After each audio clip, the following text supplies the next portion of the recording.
Bonjour Michel Bogas, vous êtes secrétaire confédéral FO chargé de l'emploi et des retraites. Merci d'être avec nous ce matin. Bonjour. Vous avez discuté avec Jean-Paul Delevoye, vous étiez plusieurs syndicats à être reçus hier par le haut-commissaire aux retraites. Il a dit quoi hier? Que le statu quo n'était pas tenable, Jean-Paul Delevoye.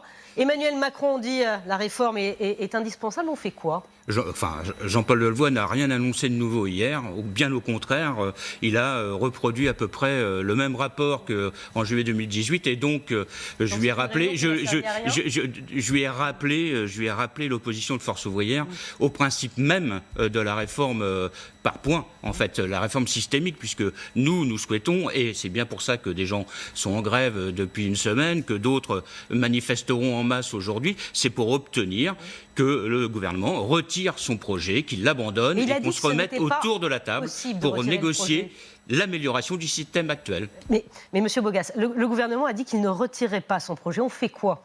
Les téléspectateurs qui nous écoutent, qui depuis effectivement 6 jours soutiennent d'ailleurs cette mobilisation. Oui, à 68%. Hier, voilà, exactement. Près de 7 Français soutiennent. Mais effectivement, ils en subissent aussi les conséquences. On pense à ceux qui se déplacent ce matin. On fait quoi? Les conséquences que subissent bien évidemment les usagers, ce n'est pas de la responsabilité des grévistes, c'est bien de la responsabilité du gouvernement. Si celui-ci acceptait de retirer le projet tel qu'il est construit aujourd'hui, eh bien il n'y aurait plus de grève et donc chacun pourrait reprendre ses occupations habituelles. Sauf que le gouvernement semble vouloir être droit dans ses bottes. On a déjà connu ça par le passé. Et, vous faites référence à Alain Juppé qui utilise cette expression. En 95. Politiquement, on a un petit peu la même chose avec Édouard Philippe. C'était autre chose, effectivement. Donc, M. Bogas, pour l'instant, c'est le statu quo.